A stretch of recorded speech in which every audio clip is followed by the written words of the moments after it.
আমি টাকা চাই না, আমি আত্মসম্মান চাই। বাংলা মায়ের সম্মানে আঘাত করলে আমার গায়ে আঘাত লাগে। আমাকে আপনারা যা ইচ্ছা গালি দিন, আমার বিরুদ্ধে অপপ্রচার করুন, আমি কিন্তু সরকার থেকে 1 পয়সাও মাইনে নিই না, জেনে রাখো ভাই বোনেরা। এবং আমি 7 বার এমপি ছিলাম, মাসে কিছু না হলেও 2.5 থেকে 3 লাখ টাকা পেনশন পেতে পারতাম এই 14 বছর, 1 পয়সাও নিইনি। সেগুলো কিন্তু কেউ মনে রাখে না। আর পশ্চিমবঙ্গ সরকারের চিফ সেক্রেটারি বসে আছে, তার সামনে বলছি, আমি কোনো সার্কিট হাউসে গেলেও সেখানেও টাকা দিয়ে থাকি। আমি বই লিখি, সেই টাকা থেকে যা পাই। আমি গান লিখি, গানের থেকে যা পাই আমার চলি। আমি একা মানুষ, আমার কিসের দরকার? কিসের দরকার? খাই তো একবেলা, আমার কিসে লাগবে? আমি টাকা চাই না, আমি মেধা চাই। আমি টাকা চাই না, আমি আত্মসম্মান চাই। বাংলা মায়ের সম্মানে আঘাত করলে আমার গায়ে আঘাত লাগে। আমাকে আপনারা যা ইচ্ছা গালি দিন, আমার বিরুদ্ধে অপপ্রচার করুন, কুৎসা করুন, চক্রান্ত করুন, আমি লড়ে নেব। আমার বুকের পাটা আছে, জেনে রাখুন। আমি টাকা চাই না, আত্মসম্মান চাই। এই যে কথাটা, এই যে লাইনটা, এই লাইনের উত্তরটা তোমরাই দেবে। ইয়েস, এই লাইনের উত্তরটা তোমরাই দেবে। আর উনি বলছে গান লিখে ইনকাম আছে। এই গানগুলো কেনে কারা? আমি এই গানগুলো তোমরা কি শুনেছো কোনো বড় সড়ো টি সিরিজের মতন প্ল্যাটফর্মে বা বড় সড়ো কোনো প্ল্যাটফর্মে যে এই গানটা খুব প্রচলিত? অরিজিৎ সিংয়ের গান বেরোলেই তুফানের মতন ভাইরাল হয়ে যায়, হানি সিংয়ের গান বেরোলেই তুফানের মতন ভাইরাল হয়ে যায়। তারা গান গিয়ে আজকে বিলিয়নার ট্রিলিয়নার হয়ে গেছে। তো এনার গান আমরা কোথায় কোথায় শুনেছি আমার ঠিক মনে পড়ছে না। এনার গান আমরা কোথায়, তোমরা কি শুনেছো মমতা ব্যানার্জির গান তোমরা কোথাও? আমি তো শুনেছি পার্টির মিটিংয়ে শুনেছি, হাম্বা হাম্বা রাম্বা রাম্বা কাম্বা কাম্বা ভুম্বা ভুম্বা দুম্বা দুম্বা। তোমরা নিশ্চয়ই গানটা শুনেছো। গানটা যদি না শুনে থাকো, গানটা একবার শুনিয়ে দিচ্ছি তোমাদের ভাই, শোনো। হাম্বা হাম্বা রাম্বা রাম্বা কাম্বা কাম্বা দুম্বা দুম্বা বুম্বা বুম্বা বাম্বা বাম্বা। শুনলে গানটা কেমন লাগলো বলো? হাম্বা হাম্বা রাম্বা রাম্বা দুম্বা দুম্বা কাম্বা কাম্বা। তবে কিছু ফানি ফানি গান গেছে। তবে দেখো, মমতা ব্যানার্জিকে তোমরা যে যাই বলো না কেন, ওনার দ্বারা প্রচুর লোক চলছে। যেমন অনেক মিডিয়া চ্যানেল চলছে, অজস্র ইউটিউব চ্যানেল চলছে, অজস্র ফেসবুক পেজ চলছে, শুধুমাত্র ওনার কৃপাতে, রিয়েলি ওনার কৃপাতে। কারণ উনি এই যে কিছু কিছু মাঝে সাঝে খাবার দিয়ে দেয় না এদেরকে, এই খাবারের জন্য চলছে। মানে যেমন আমিও যে তোমাদেরকে ভিডিও বানাচ্ছি, ওনার এই মন্তব্য বক্তব্য শুনে আমিও তোমাদের কাছে ভিডিও বানাচ্ছি। ওনার দয়াতে হয়তো আমিও কিছু টাকা ইনকাম করতে পারছি, বাট ওনার দয়াতে বলতে পারো, ওনার দয়াতেই বলতে পারো। তো যাই হোক বন্ধুরা, তো তোমরা দেখলে। আর তারপর উনি বলছে যে উনি মানে পয়সা চায় না, উনি মেধা চায়। আচ্ছা, মেধা যদি সত্যিই উনি চাইতো, তাহলে এরকম মাঝে মাঝে বলে কি যে ডক্টর নেই হসপিটালে, ডক্টর পাওয়া যাচ্ছে না, ডক্টর নাকি লন্ডন বিদেশ থেকে হায়ার করতে হচ্ছে। আবার দেখা যাচ্ছে যে প্রচুর ডক্টর আছে যারা চাকরির জন্য 1-2 ভ্যাকান্সির জন্য লাইন দিয়েছে 1000 লোক। তাহলে এই যে ডক্টর, এরা কারা? এরা কি আমেরিকা দুবাই থেকে পাস করেছে? না, এরা তো ওয়েস্ট বেঙ্গলেই পাস করেছে, ওয়েস্ট বেঙ্গলেই ডক্টর। তারা 1-2 থাকে ভ্যাকান্সি, 1 থেকে 1,500 ডক্টর ওখানে লাইন দেয়। দেখো, একটা জিনিস দেখি যে কেউ যদি মনে করো কোনো একটা ডক্টর দেখাতে যায়, ডক্টররা নাম করা কিনা সেটা আগে দেখে। কোন হসপিটাল, ওই ডক্টরটা পিজি হসপিটালের ডাক্তার। ওদিকে ডক্টরবাবু কিন্তু পিজি হসপিটালে যায়ই না। ডক্টরবাবু কিন্তু পিজি হসপিটালে সরকারি ট্যাগটা নিয়ে ঘুরে বেড়ায়, কিন্তু সরকারি হসপিটালে ডক্টরবাবু যায় না। ডক্টরবাবু যায় এলাকার পার্শ্ববর্তী কোনো নার্সিংহোমে, আশেপাশে কোনো চেম্বারে, এখানে বসে। তখন কিন্তু বলে না ওই ডক্টরটা অমুক চেম্বারের ডক্টর, এটাকে কেউ বলে না। সরকারি তুমি ট্যাগটা ব্যবহার করে, কিন্তু সরকারিভাবে মানুষকে পরিষেবা দেবে না তারা। সরকারিভাবে মানুষকে পরিষেবা দেবে কারা? যারা জুনিয়র ডাক্তার, যারা সবে শিখছে, যারা নতুন ডক্টরের জীবনে পা রাখতে শুরু করছে, তারা জুনিয়র ডাক্তার কি করবে? তারা একটা জায়গায় 10টা সুচ ফুটাবে। তারা যদি হাতে ইঞ্জেকশন দরকার হয়, তারা পায়ে ইঞ্জেকশন দেবে। এইরকমভাবে তারা ওখানে দিয়ে শিখবে। মনে করো লেখা আছে কি হাতে দিতে হবে, ওই জায়গায় বা হাতের জায়গায় ডান হাতে দিয়ে দেবে, এভাবে শিখবে। তাদের যদি কারো কিছু হয়ে যায়, সরকারি হসপিটাল তো, ওখানে ওটা শেখারই জায়গা। ওখানে সবাই এক্সপেরিমেন্ট করে, বুঝতে পারছো? ওখানে সবাই এক্সপেরিমেন্ট করে, তো ওই জন্য ওখানে ওটা শেখারই জায়গা। আর যখন তুমি একদম পুরোপুরি শিক্ষা হয়ে যাবে, তুমি যখন একবারে পুরোপুরি শিখে যাবে, তখন কিন্তু ওইখানে তোমার আর স্থান নেই।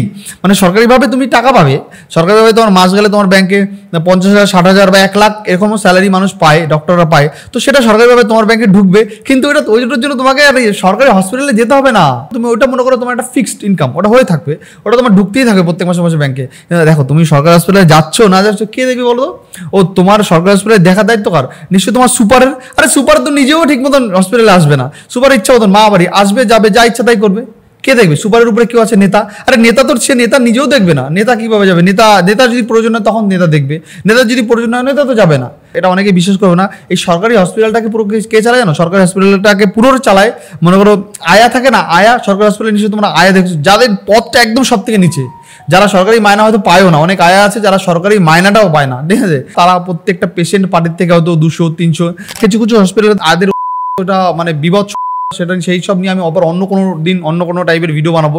তো মনে হয় যে সরকারি হসপিটালটা দেখতে যে খাঁচাটা বিরাট বড় দেখি আমরা, কিন্তু সেই হসপিটালটা চালায় কিন্তু একদম নিম্ন, যারা মেধাবী নেই, যাদের পেটে কলমের একটু দাগও নেই, শিক্ষার দাগও নেই, ঠিক আছে, তারাই কিন্তু পুরো সরকারি হসপিটালটাকে চালায়। যেমন মনে করো তুমি যদি কোনো রুগী নিয়ে যাও, সর্বফার্স্ট তোমাকে আয়ারে দেখবে, উপরে ভর্তির পরে সবসময় আয়ারে দেখে আসবে নার্সরা। কখন বলো তো? যখন ওদের ইঞ্জেকশন দিতে হবে, কিন্তু কিছু কিছু ক্ষেত্রে ইঞ্জেকশনও আয়ারাই দেয়, মানে সব কিছুই আয়ারা করে, মানে হসপিটালটা চালায় আয়ারা। কিন্তু যদি কোনো ডক্টরকে দেখা যায় ও উনি কোন হসপিটালের ডাক্তার, ও উনি তো ওই অমুক হসপিটালের ডাক্তার, কিন্তু হসপিটালের বাবু যায় না। তো এটাই হলো ব্যাপার। ওই গেলে মনে করো গেলো, দিনের মধ্যে একবার গেলো, একটু হুজুম বাজুম করে দেখে মেখে চলে আসলো, এটাই। তো জানি না যে এইসব জিনিস এই রাজ্য থেকে কি কোনোদিন শুধরাবে, এই রাজ্য থেকে এইসব জিনিস কোনোদিনও ভালো হবে না, এরকমই চলবে। দেখো ব্যাপারটা হলো কেউ চায় না যে রাজ্য খারাপ চলুক বা রাজ্য খারাপ যাক। অ্যাকচুয়ালি উনি তো মহিলা, ওনার এই যে মমতা ব্যানার্জির কথা বলছি, মানে এইসব খবর তো ওনার অবধি পৌঁছায় না। উনি মহিলা, উনি অত কিছু জানে না। ওনার একটা জিনিস ওনার মাথায় রাখতে হবে যে আমার চ্যাটটা জানি ঠিক থাকে, ওই চ্যাটটাকে উনি ঠিক রেখে তারপরে তোমরা যে যা করো চ্যাটটা জানি ঠিক থাকে, ওনার এই জিনিসটা মাথায় রাখতে হবে। তবে একটা কথা বলি, যে ওনাকে মানুষ সরল ভেবে, ওনাকে সরলই বলতে পারো তোমরা, ওনাকে মানুষ ভুলভাল বুঝিয়ে মানুষ কিন্তু যে যা ইচ্ছা করে বেড়াচ্ছে। ডক্টর, ইঞ্জিনিয়ার, যে যা ইচ্ছা, যে যেরকম সরকারি সেক্টরে আছে সবাই যে যা ইচ্ছা করে বেড়াচ্ছে। যেমন দেখো এই যে এই চাকরি দেখছো তোমরা, চাকরির বিষয়টা নিয়ে এত প্রবলেম হলো, তো চাকরির বিষয়টাতে এরকম প্রবলেম না হলেও তো পারতো। চাকরি এত ছেলেবেলে চাকরি চলে গেল, চাকরি নিয়ে যে একটা হলো, এটা তো একদম না হলেও পারতো না, তারপরে হয়ে গেল। চাকরি মানুষের গেছে, মানুষের কষ্ট হচ্ছে, কারণ সাধারণ মানুষের গেছে, কারণ সাধারণ মানুষ সবটাই সাধারণ মানুষের হয়েছে। তবে এখন কে বলবে কাকে বলবে বলতে পারো? কে বলবে কাকে বলবে? এখন এই যে চাকরি, যে এত হাজার হাজার ছেলে মেয়ের চাকরি গেছে, এই চাকরিটার জন্য দায়ী কে? সরকার দায়ী। অ্যাকচুয়ালি কি বলবো, ভোটের সময় তো প্রচুর টাকার দরকার পড়ে, সেই সময় তো টাকাটা ওই ছিচকে ছাচকা নেতাগুলোই তোলে। যেমন এই কয়েকদিন আগে বললো এমএলএ, এরকম এমএলএ নেতারাই তো তোলে এইসব টাকাগুলো। মনে করো 2000 চাকরির ভ্যাকান্সি, ওর মধ্যে মনে করো 1900 চাকরি ওরা বিক্রি করে দেয়, আর 100 চাকরি তো ভালোভাবে দেয়। মনে করো 1000 লোকের কাছ থেকে যদি 5 লাখ করে নেয়, তাহলে পেরে 50 কোটি টাকার কাছাকাছি দাঁড়িয়ে যায়। তাহলে ভাবো এইরকম ভাবে তারা ভোটের আগে, সামনে তো ভোট আসছে, ভোটের আগে তো টাকাটা তুলতে হবে কোনো রকম ভাবে, তো সেইভাবে তারা টাকাটা তোলার চেষ্টা করে বা টাকাটা টাকাটা এইভাবে তোলে। তো এগুলো কে দেখবে বলো তো? এগুলো কে দেখবে? তারপরে ইনি বলছে যে গান বিক্রি করে খায়। এটা ভাবা যায় বন্ধুরা, এই গান কেনে কারা বলো তো? আর সত্যি তো ওনার সত্যি কোনো খরচা নেই। কিসের খরচা বলো তো? ওনার এই চটি যেটা পরে, ওই চটিটাও মনে করো কোনো না কোনো কোম্পানি স্পন্সর করে। যেমন মনে করো ওই চটি কোম্পানি যে আছে, সে বললো যে নিন ম্যাম, আমি আপনাকে একটা চটি দিলাম। আরে এই রাজ্যে চটি কোম্পানি প্রায় কয়েক হাজার কোম্পানি আছে। সব কোম্পানি যদি একটা করেও দেয়, মনে করো একটা করেও দেয়, তাও একটা কোম্পানি মনে করো 2-3 বছর পরে চটি দিতে পারবে, ঠিক আছে, একটা করেও দিলে, ঠিক আছে। তো এটাই হলো ব্যাপার, যে ওইটা স্পন্সর সবই তো উনি বলতে গেলে পায়। মানুষ ওনাকে গিফটই দেয়, মনে হয় কয়েক কোটি কোটি টাকার জিনিস গিফট দেয়। তো এইসব মানুষের আবার কাজ করতে লাগে, সব মানুষের আবার গান করতে লাগে, মানে এটা মানে কি বলবো ভাই। আর তার থেকে বড় কথা হলো যে গান যে উনি বিক্রি করে, গানটা কেনে কারা? আর গানটা কেনার পরে সেই গানটা কোন প্ল্যাটফর্মে গানটা ইউজ হয় বা কোন প্ল্যাটফর্মে গানটা চলে, তোমরা একটু বলো। ওই গানগুলো কেনার পরে সেই গানগুলো কোন প্ল্যাটফর্ম ইউজ হয়, কোন প্ল্যাটফর্মে চলে গানগুলো? আমি তো কোনো সরাসরি কোনো ভালো প্ল্যাটফর্মে গান শুনিনি বা শুনি নাই আগে কোনোদিনও। যাই হোক, এবার তোমাদের আমি আরেকবার শোনাই ভিডিওটা। আমি কিন্তু সরকার থেকে 1 পয়সাও মাইনে নিই না, জেনে রাখো ভাই বোনেরা। তোমরা বলো তো, এই আমাদের রাজ্যের মুখ্যমন্ত্রীর মাইনের দরকার আছে? মাইনের দরকার আছে? তার পিএই মনে হয় পায় কয়েক লাখ টাকা মায়না, তার মাইনের দরকার আছে? আমার তো মনে হয় না তার মাইনের দরকার আছে।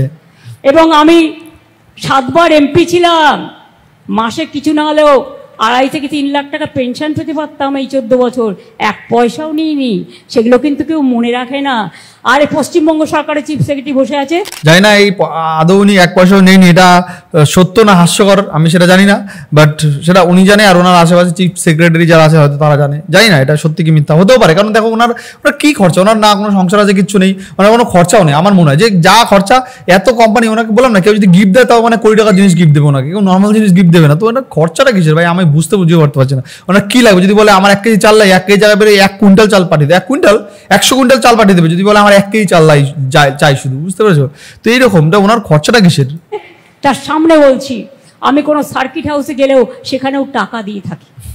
আমি বই লিখি, সেই টাকা থেকে যা পাই। বইটা কেনে কারা? আবার এই বই লেখা বইটা কারা কেনে বলতো? আমি মমতা ব্যানার্জির বইগুলো আমি দেখবো যে কোথায় বিক্রি হয়। অ্যামাজন হয়তো বিক্রি হতে পারে, বাট জানি না সেখানে হয়তো, এবার সেখানে হয়তো অনেক লোক কেনেও, এটা হতে পারে। কোনো একটা স্টলে দেখছিলাম যে ওনার বই নাকি সব থেকে বেশি বিক্রি হয়েছে। এবার সেই স্টলে ওনার বই কারা কিনেছে সেটাই একটা বোঝার বিষয়, জানার বিষয় যে কি লিখেছে ওই বইটায়। আমি গান লিখি, গানের থেকে যা পাই আমার চলে যায়। আমি একা মানুষ, আমার কিসের দরকার? এরকম প্রচুর লোক আছে যারা বই লেখে, গান লেখে, তাদের ঠিক মতো ইনকামও হয় না। প্রচুর লোক আছে আমাদের রাজ্যে, তোমরা যদি বিশ্বাস না হয় ফেসবুকে তোমরা একটা অ্যাড দিয়ে দেখবে, প্রচুর লোক আছে যারা বই লেখে, গান লেখে, তাদের বিক্রি হয়। শুধু উনি ওনার গান কেনে, ওনার বই কেনে কারা, বুঝতে পারছো তো? যারা শুধু ওনার সঙ্গে একটু রিলেশনটা ভালো রাখতে চায়। এমনও হতে পারে যে ওনার বই পড়ে কতজনের ভালো লেগেছে সেটা আমার জানতে হবে। একটা মানুষকে একটা রিভিউ নিতে হবে যে ওনার বই কি কেউ শুনেছে, ওনার গান কি কেউ শুনেছে, না ওনার গান কি কেউ পড়েছে, মানে ওনার গান কি কেউ শুনেছে না ওর বই কি কেউ পড়েছে। এটা একটা মানুষের কাছে একটা রিভিউ যদি কোনোদিনও সময় আমি নেবো মানুষের কাছে, যে উনি তো গান লিখে গান লিখে ইনকাম করে, বই লিখে ইনকাম করে, তো এই বই গান কি তোমরা গানটা শুনেছো বা বইটা কি তোমরা কেউ পড়েছো, বা বইয়ের মধ্যে বইয়ের চ্যাপ্টারে কি আছে সেটা একটু বলো আমায়, আমি একটু জানতে চাই। কিসের দরকার? খাই তো একবেলা, আমার কিসে লাগবে? আমি টাকা চাই না, আমি মেধা চাই। মেধা চাই? আমি টাকা চাই না, আমি আত্মসম্মান চাই। টাকা চাই না, মেধা চাই? তাহলে মেধা চাইলে আজকে শিক্ষকদের এই অবস্থা কেন মাননীয়া? শিক্ষকদের এই অবস্থা কেন? শিক্ষকরা রাস্তায় রাস্তায় ঘুরে বেড়াচ্ছে, শিক্ষকরা মানে বলতে গেলে ভিক মাঙের মতন হয়ে গেছে শিক্ষকরা। তো এইরকম অবস্থা কেন হবে শিক্ষকদের? শিক্ষকদের তো এরকমটা অবস্থা হওয়ার কথা না, তারাই তো সমাজ গড়বে। আজকে শিক্ষকরা আছে কোথায়? রাস্তায়, শুধুমাত্র তাদের চাকরির জন্য। তারা চায়, তারা মেধা করে টাকা চায়, তারা যাদের যোগ্যতা দিয়ে টাকা চায়, বাট তারা যোগ্যতা দিয়ে টাকা পাচ্ছে না। যারা ঝান্ডা ধরেছে আজকে তারাই যোগ্যতা ব্যান হয়ে গেছে। অনেক লোক আছে এখনো ঠিক করে ইংলিশই বলতে পারে, সে আবার ইংলিশের টিচার হয়ে গেছে, ঠিক আছে? মানে এরকম আছে ভাই, অনেক লোক আছে, ঠিক আছে? যাই হোক বন্ধুরা, তো এই ভিডিওটা হয়তো অনেক বড় হয়ে গেলো, আজকে তো ভিডিওটা এখানে শেষ করছি। নেক্সট আবার অন্য কোনো পর্বে অন্য কোনো টপিকে তোমাদের সঙ্গে দেখা হচ্ছে। আর ভিডিওটা কেমন লাগলো সেটা অবশ্যই তোমরা কমেন্ট বক্সে জানিও। আর ভিডিওতে আমি লাইকটা রাখছি মাত্র অনলি ওয়ান, মাত্র 200 লাইক করে দাও ভাই, 200 লাইক 100 কমেন্ট করে দাও। নেক্সট আবার দেখা হচ্ছে খুব তাড়াতাড়ি। Bye bye.